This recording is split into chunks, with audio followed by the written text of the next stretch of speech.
Money. It affects our everyday life. But how do we make more of it? Manage it. And make sure we make the most of our money. Welcome to Money Mindful, a podcast to teach and support you as you learn to manage your money. Hello, beautiful people, and welcome to the Money Mindful podcast. I am your host, Meaghan. Today is episode 17, and we're talking about how to navigate managing money in a relationship. Relationships. We're all in one, whether it be with a significant other, friends, family, or even the relationship we have with ourselves. I know I've mentioned before a concept about the relationship we have with our future self or our past self. It's an interesting concept. Some relationships are good, some are bad, some are toxic, and some are wonderful. And today we're going to discuss relationships and money and how to navigate managing your money in a relationship. Did I just say that twice? I think I may have. Well, it's always good to hear the message more than once, isn't it? All right, communication. It's no secret that good communication is essential to a successful relationship. We might feel comfortable telling our partner we'd like them to leave the toilet seat down, but do we feel comfortable telling them what we want when it comes to money? Setting time aside to discuss money and how you want to manage it with your partner is a great place to start. This sets the stage and creates a great starting point for transparency and trust when it comes to money. Do you have a plan with your partner for who pays the bills? Does one of you spend more than the other? Do you have a shared budget, or do you keep your money completely separate? Does one person end up spending more than the other? Do you know how much your partner earns? These are all interesting questions to think about and contemplate. When it comes to relationships and money, there's absolutely no right way to do it, except for the way that you want to do it. This is the beauty of adulthood. You and your partner can decide together how you want to manage your money. For example, I know some couples who share the same bank account, and I know other couples who don't. They keep their money completely separate. Both are the best options for that partnership as long as both parties agree and like their reasons. How do you split your expenses? So there are many options when it comes to splitting your expenses. You can split everything 50-50, or one partner might pay for everything while the other person's wage is used solely for savings, like working towards a common goal like saving for a house or an emergency fund. But what do you do if you're splitting everything and one person earns more than the other? One way to do it is to work out your total expenses, and then each person pays an amount based on the percentage of their wage. Okay, I'm going to give you an example. I'm going to be saying lots of numbers here. So if you get lost, it's actually all going to be transcribed in the podcast post on the website. So you can go in and have a look at it there. So let's say fictional Sarah earns $85,000 a year and her partner Tony earns $64,000 a year. Obviously Sarah earns more because she's awesome. No, I just didn't want to do an example where the man was earning more money, right? Okay, so the total household income would be $149,000. Let's say their monthly expenses are $4,100. The proportion of their household income in percentages are as follows. So to work this out, you would do the following equation. So Sarah's wage is $85,000 and you divide that by $149,000, which is the total amount, which brings you to $47,000 57%. Tony's income, which is $64,000, you divide that by $149,000, their combined household income, and that gives you 43%.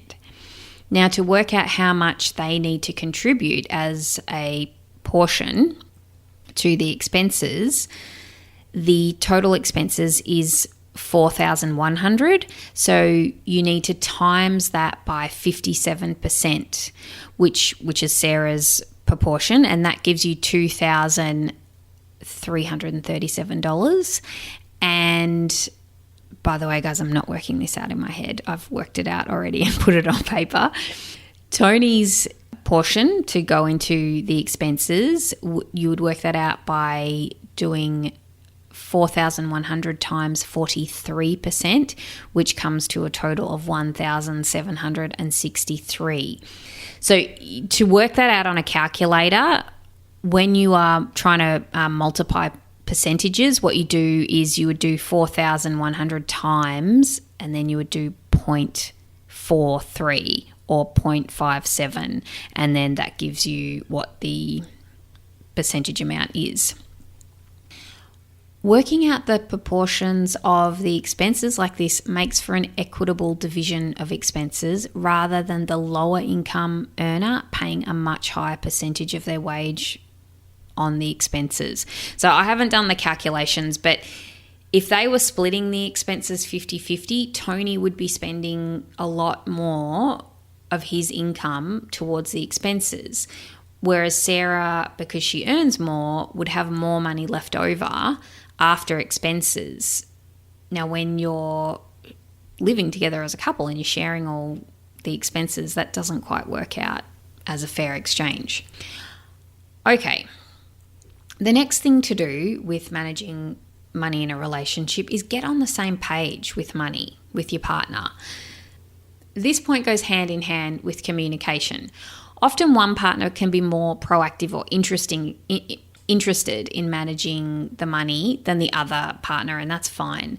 You don't have to have equal participation when it comes to managing the money, but it makes life a lot easier if you can come to a shared agreement with how the money is managed. For example, in our household, I manage all the money, I pay all the bills and handle where all the money is going to be distributed into different savings funds and etc. Louis never really been interested in it, whereas I am. However, I never just go ahead and make sweeping decisions or do things with our money before discussing it with him first. For example, when we bought our second investment property, I organised all the finance and the purchase costs and all of that. When it comes to investing, in comparison to Louis, once I've made a decision about an investment, I like to charge ahead because I've studied it more, whereas he tends to be slower with wanting to question things and analyze, which I think ultimately makes for a good combo. What if one person wants to spend more money than the other? If you're on the same page with money, this is actually no big deal. Let's say one partner likes to buy coffees every day. I know this coffee's example and avocado toast. These are the examples that always come up in the media, isn't it? While the other thinks it's a waste of money, right? Or one likes to spend a lot on shoes. Maybe that could be me. You can either choose to spend your own money however you want and let your partner do the same. This might look like you spend or save your own portion after you've paid for expenses, your own portion of money. Or if you're in a money arrangement where all the money is shared, you can decide on an amount you each get weekly to spend as you please. For example, you might allocate $400 each a month as personal spending. Some people are spenders and there's not much you can do to change other people's behaviour. Believe me, I would do it if I could. It's much easier to find solutions like deciding on a personal spend amount, and then each person in the relationship can spend or save it as they please and everyone's happy, right? The next point I wanted to talk to you about is joint accounts, should you have one. There's no right answer to this question. You can have all your income going into one account, or you can have separate accounts. Both options work with sharing expenses. Having all the money in one account certainly makes life easier for paying bills and having equal access to the money. However, what if you want to buy your partner a present? You can still have your own accounts that your income goes into and then set up a separate joint account for the expenses, which you each contribute to. Going back to that example I gave before about the percentages that you contribute, that's what you would do. You would put your percentage of the expenses into that account and then pay all your bills from that account. What is left over is in your own account is yours to spend as you please. Or you may decide that each person gets to have a personal spend amount each that you mutually agree on, and the rest of the funds are used for saving or other shared goals.